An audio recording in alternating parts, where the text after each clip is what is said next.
Hello friends, जंगल का आने वाला एपिसोड बहुत इंटरेस्टिंग होने वाला है, जिसमें आपको देखने को मिलेगा कि इसमें गलती से रघु आयशा का रूम समझ करके आरती के रूम में चला जाता है। आरती भी हैरान होकर के रघु को देखने लगती है। रघु भी आरती को प्यार से देखने लगता है। तभी हवा से आरती के बाल उड़ने लगते हैं और खुल जाते हैं। आरती अपने बाल बांधने लगती है, तभी रघु उसका हाथ पकड़ लेता है और उसे बाल हटाने से मना करने लगता है। पीछे से आयशा और करण भी आकर के रघु और आरती को देख रहे होते हैं। आरती और रघु दोनों ही शर्माने लगते हैं और दोनों एक दूसरे को प्यार से देखने लगते हैं। आरती भी घबराने लगती है।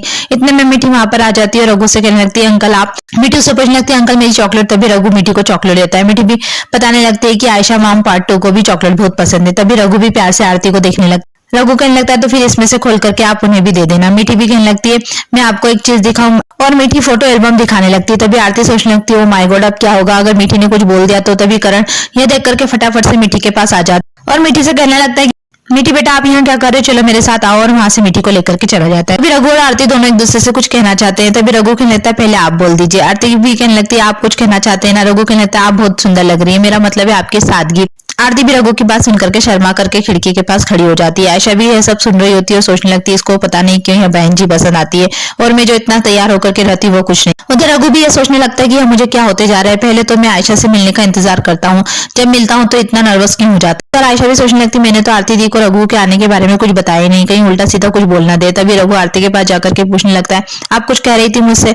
तभी आरती कहने लगती है, आप यहाँ आए अच्छा लगा। और फिर आयशा को देख लेती है और घबराते हुए पूछने लगती है, आप अचानक यहाँ पर कैसे थे। तभी रघु से बताने लगता है कि मैंने आपको मैसेज तो किया था ना और बताया था ना कि हमें लाहौर के पास जाना है। तभी आरती भी आयशा को देखने लगती और उसका इशारा पाते ही उसे कहने लगती है, हाँ मैसेज तो किया था आपने। और फिर कहने लगती है, हाँ मैसेज आया होगा। और आयशा की तरफ देख रही होती है। आयशा भी आरती को इशारा करती और रघु को देख करके छुप रही होती है। तभी रघु कहने लगता है, आप इधर उधर क्या देख रही है। आरती कुछ नहीं कहती है और कहने लगती, पता नहीं मैंने फोन इधर उधर रख दिया होगा, इसलिए आपका मैसेज ठीक से पढ़ा नहीं। तभी रघु भी कहने लगता, आप तो कह रही थी कि आपने मैसेज देखा था। तभी आरती भी कहने लगती, आपने कहा ना तो किया ही होगा ना आप। रघु कहने लगता, चलो ठीक है अब हम चलते हैं। आरती पूछने लगती, लेकिन कहाँ। रघु कहने लगता, लाहौर के पास। आरती उसे कहने लगती, नहीं। तभी आयशा उसे हाँ कहने का इशारा करती है। आरती उसे हाँ कहने लगती है। रघु कहने लगता, तो फिर चलिए ना। और दोनों जाने लगते हैं। तभी आरती फिर से आयशा का इशारा पाकर के कहने लगती है, आप चलिए मैं आती हूँ।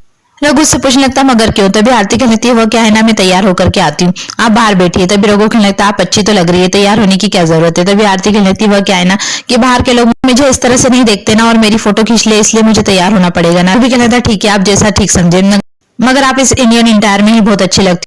और उसे बाहर वेट करने का कह करके वहां से चला जाता है। आयशा भी रघु को आता हुआ देख करके छिप जाती है। उधर करण भी मानव को फोन करके बताता है। मानव भी कहने लगता है, अच्छा तो ये दोनों लाहौर से मिलने जा रहे हैं, मगर किस लिए। तभी करण कहता है, वह तो नहीं पता जीजू। मानव भी कहता है, ठीक है मैं पता लगाता हूँ। और मीठी के बारे में पूछने लगता है और कहने लगता, बहुत याद आ रही है उसकी और उसकी कुछ पिक्चर क्लिक करके मुझे सेंड कर दो। करण भी कहने लगता है, ठीक है जीजू। वो सोचने लगता है, ये मीठी पता नहीं रघु के साथ क्या कर रही होगी।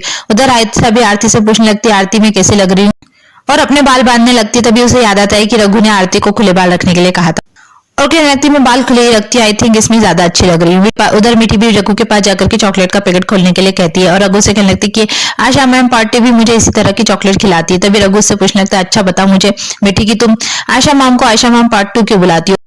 तभी मीठी कहने लगती है, क्योंकि वो आयशा मॉम की तरह दिखती है ना इसलिए। तभी वहां पर इतने में आयशा आ जाती है और मीठी की बात सुनकर के हैरान हो जाती है और परेशान हो जाती है और डरने लगती है। रघु भी उसे सुनकर के पूछने लगता है, आयशा मॉम की तरह कौन। तभी मीठी कहने लगती है, आरती मॉम। और कौन। तभी आयशा वहां पर आ जाती है। रघु आयशा को देख करके पूछने लगता है, अच्छा यह मीठी किस आरती की बात कर रही है। आयशा को कुछ समझ नहीं आ रहा होता कि वो रघु को क्या जवाब दे। तभी वहां पर करण आया था और करण बात बदल करके रघु से कहने लगता है, वो क्या है ना मीठी अपनी फेवरेट आंटी की बात कर रही है, जिसके साथ वो खेलती रहती है और मीठी जिसे पसंद करती है ना, बस उसे अपनी आयशा मॉम पार्ट 1 2 3 ये सब कुछ बना देती है। आयशा भी करण की हाँ में हाँ मिला रही होती है। करण मीठी को वहां से लेकर चले जाता है। तभी आयशा रघु को इशारा करके पूछने लगती है, मैं कैसी लग रही हूँ। तभी रघु भी कहने लगता है, वेरी प्रीटी। रघु आयशा को लेकर के गाड़ी के पास जाता है। आयशा उसे पूछने लगती है, आज आपका ड्राइवर नहीं आया। रघु भी कहने लगता है, मैंने सोचा कि मैं ड्राइव करूंगा तो मैंने सोचा आपके साथ थोड़ा सा टाइम स्पेंड करने का मौका मिल जाएगा। आयशा सोचने लगती है, आज पहली बार रघु ने कोई ढंग का काम किया है, चलो देर से ही सही अकल तो आई।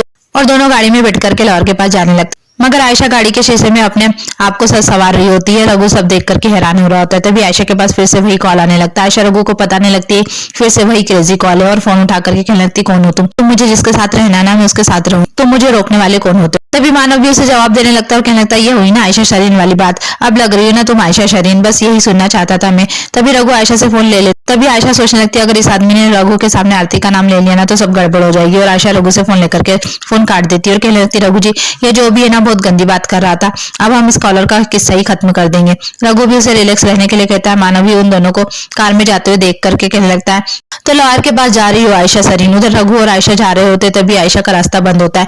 आयशा और रघु दोनों उतर के देखते हैं, वहां पर लिखा होता है tonight is the night.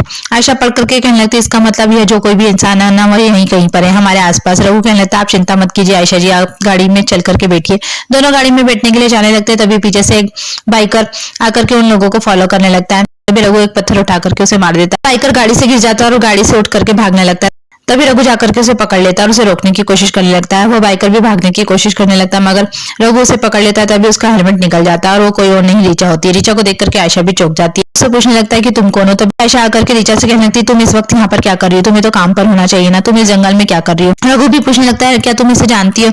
Ayesha बताने लगती है कि हाँ ये नवरंग में काम करती है। रघु भी रीचा से पूछने लगता है कि तुम हमारा पीछा क्यों कर रही थी। तभी रीचा बहाना बना करके कहने लगती है वह तो मैं लोकेशन देखने आई थी तो मुझे रास्ता दिखाई नहीं दे रहा था तो मैंने सोचा मैं इधर से निकल जाती हूँ। तभी रघु भी पूछना लेकिन तुम हमें देख करके भागी क्यों। रीचा भी कहने लगती है वो मैंने आयशा मैम को देख लिया था ना इसलिए मैं उनसे डर करके भाग गई थी। ये सुनकर के आयशा उसे डांट करके वहां से भगा देती है। रघु और आयशा जाने लगते हैं। इतने में फिर से मानव का कॉल आ जाता है।